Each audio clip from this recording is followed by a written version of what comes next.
গতকাল আপনাদের যে ব্লগটুকু দেখিয়েছি আজকে তার পরবর্তী অংশ। একদিনে অনেকটা বড় করে দেখালে দেখতে কারোরই ভালো লাগবে না, বিরক্ত লাগবে। কারণ এই রিলসের যুগে আমরা এই বড় বড় ব্লগগুলো দেখতে খুব একটা ভালোবাসি না। আবার কেউ কেউ আছেন যাদের ব্লগ না দেখলে একদম মনটাই শান্তি হয় না। আমার লিস্টেও কিন্তু এরকম অনেকজনই আছেন। নমস্কার, কেমন আছেন আপনারা সবাই? আশা করছি আপনারা সকলে খুব ভালো আছেন আর সুস্থ আছেন। দুর্গাপূজার আর বেশি দেরি নেই, তাই সকলকে জানাই দুর্গাপূজার শুভেচ্ছা। তারপর আমার ব্লগটা শুরু করছি। আজকে রাতে রান্না হবে আলুর দম। এই আলুর দমটা একদম ঝুট ঝামেলা ছাড়াই আলুর দম হবে। আর এখানে রান্না করতে এসে মায়ের মশলাপাতি চারদিকে সরিয়ে একাকার করে ফেলেছি। এরকম আমার হয়, প্রায়ই হয়, সেটা এই বাড়ি হোক বা ওই বাড়ি। আবার ঠিক মতন কুড়িয়ে টুড়িয়ে হয় রেখে দিই যদি পরিষ্কার জায়গায় পড়ে থাকে, নয়তো বা ফেলে দিতে হয়। এই যে আজকে আলুর দমের মশলা এটি। আজকে আলুর দম কোনো রকম ঝামেলা ছাড়া, জাস্ট একবার দেখুন, এইভাবে একবার বানিয়ে দেখুন, খেতে হবে দুর্দান্ত। আলুগুলো আগেই সিদ্ধ করে নিয়েছিলাম, তারপরে তেলে বেশ কড়া করে ভেজে নিয়েছি নুন হলুদ দিয়ে। তারপরে দিয়ে দিয়েছিলাম একটু ক্যাপসিকাম, বাড়িতে বাছা ক্যাপসিকাম পড়েছিল, মানে একটু বেঁচে গিয়েছিলো ক্যাপসিকাম, তো ওটা তো পড়ে থাকতে থাকতে শুকিয়ে যাবে, তাই অগত্যা ওটাকেও দিয়ে দিয়েছি। আর তারপরে একটা টমেটো, আদা, জিরে, আর আছে একটু টক দই, যেটা একদম ঘরের টক দই, সেটা দিয়ে মশলাটা করে বেশ সুন্দরভাবে কষিয়ে নিয়েছি। যদি কষা খেতে চান কষা তুলে রেখে দেবেন, আর আমাদের বাবু ঝোল ছাড়া চলে না, তাই তাতেও দিয়ে দিয়েছি এক গামলা জল।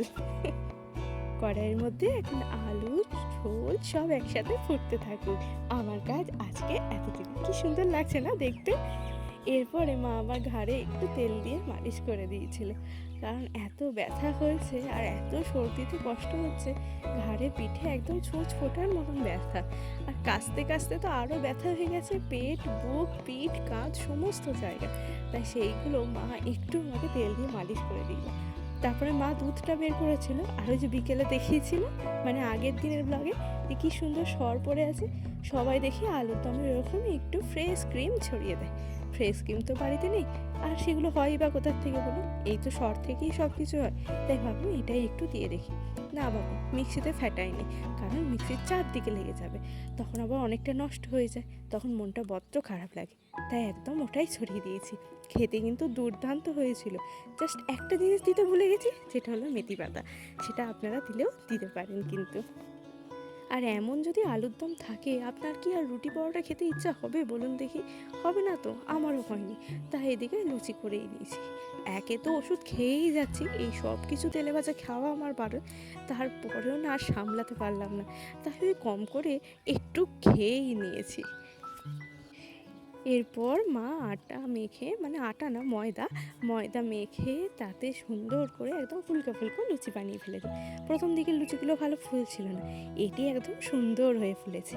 আর আজকে মা আর আমি এক থালায় বসে খাবো। আগেও খেতাম এরকম, এই বড় থালাটিতে মা আর আমি একসাথে খেতাম, খুব ভালো লাগে জানেন তো। চলুন আজকের মতন আসি তাহলে, মা আর আমি খাওয়া দাওয়া করে নিই। পুজো সকলে খুব ভালো কাটান। অনেক অনেক ভালোবাসা দিয়ে আজকে ব্লগটা এখানেই শেষ করছি। টাটা।